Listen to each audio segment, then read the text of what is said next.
ऋषि भारद्वाज और उनके पुत्र यवकृत ऋषि रैभ्य और उनके पुत्रों के पड़ोसी थे। ये सभी महान विद्वान थे।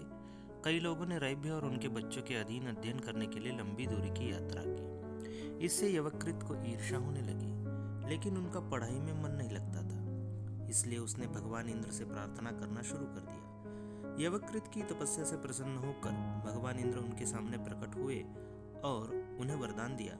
यवकृत ने प्रार्थना की कि वह एक महान विद्वान बने ताकि लोग उसके अधीन अध्ययन करने आए, जैसे वे रैभ्य और उसके विद्वान पुत्रों के अधीन अध्ययन करने आते थे। लेकिन इंद्र ने उत्तर दिया, यदि आप ज्ञानी बनना चाहते हैं तो आपको मुझे प्रसन्न करने और मुझसे ज्ञान का वरदान प्राप्त करने के बजाय अपनी पढ़ाई पर ध्यान केंद्रित करना चाहिए। लेकिन यवकृत ने नहीं सुनी। उन्होंने अपनी तपस्या फिर से शुरू कर दी, यह आशा करते हुए कि इंद्र अंततः प्रभावित होंगे और उन्हें ज्ञान का आशीर्वाद देंगे। एक दिन यवकृत स्नान करने के लिए गंगा नदी पर गए। तभी उन्होंने देखा कि एक बूढ़ा व्यक्ति नदी की धारा में मुट्ठी भर रेत फेंक रहा है। जब यवकृत ने उससे ऐसा करने का कारण पूछा तो बूढ़े व्यक्ति ने कहा, लोगों को नदी पार करने में कठिनाई होती है, इसलिए मैं पानी में रेत डालकर उस पर एक पुल का निर्माण कर रहा हूँ।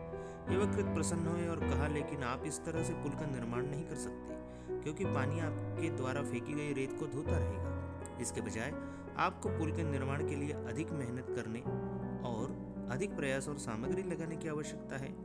बूढ़े व्यक्ति ने उत्तर दिया, यदि तुम बिना पढ़े विद्वान बन सकते हो तो मैं भी मुट्ठी भर रेत से पुल बना सकता हूँ। यवकृत को एहसास हुआ कि यह भगवान इंद्र थे, जो बूढ़े व्यक्ति के भेष में उन्हें यह सिखाने आए थे कि अकेले पूजा करने से विद्वत्ता नहीं मिल सकती। इसलिए उन्होंने भगवान इंद्र से माफी मांगी और मन लगाकर पढ़ाई करने लगे।